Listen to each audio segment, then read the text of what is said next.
So you've also, Bonds, covered Sara Duterte. And Sara is fascinating right now, given that it is literally her political life in the balance, right? The impeachment has happened. Senate, after it comes back, is going to sit as her jury. And will determine whether or not she can run for the presidency. Where is she coming from? Originally, she said that she wasn't going to endorse any candidates in the midterm elections, yet she did.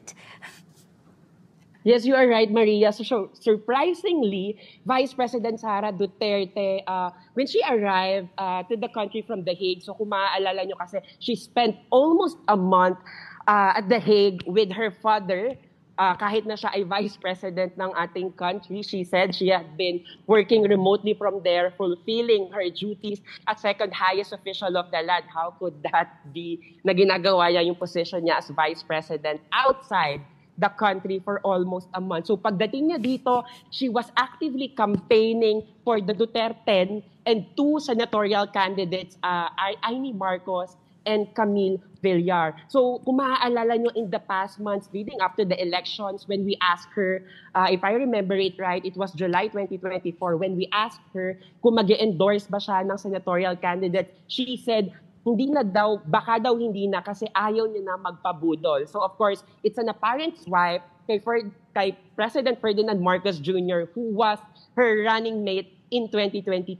Pero ano ba yung nagbago? Of course, diba, meron siyang looming impeachment trial which Senate President Cheese Escudero set on July 30. So, correct. Ito nga yung sinasabi, kinakabahan na daw. Sabi ng mga political analysts, it seems that it's crunch time for the Vice President. Kinakabahan na yung Vice President because she needs 9 allies sa Senate to secure approval. So, that's 1/3. And yes. Those are going to be elected. 12 people will be elected. Yes. Now, can you just, for us, remind us, what was she impeached for? What charges is she facing?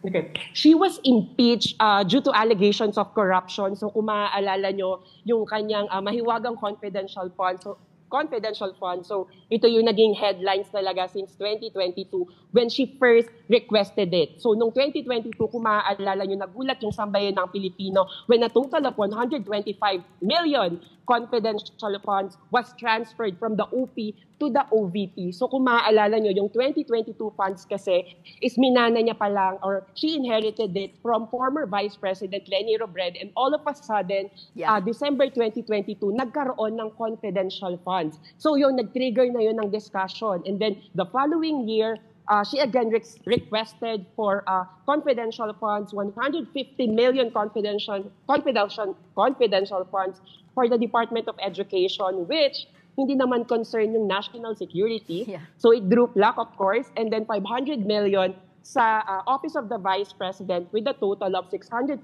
million confidential funds. So since then, yung mga critics niya, especially the Makabayan Bloc and opposition senator, Risa Ontiveros, have been questioning her kung saan niya ginagamit or gagamitin yung milyong-milyong confidential funds. And kung maaalala nyo, just last year, nung nag-fall out na yung Marcos and Duterte alliance, doon na nag-trigger ng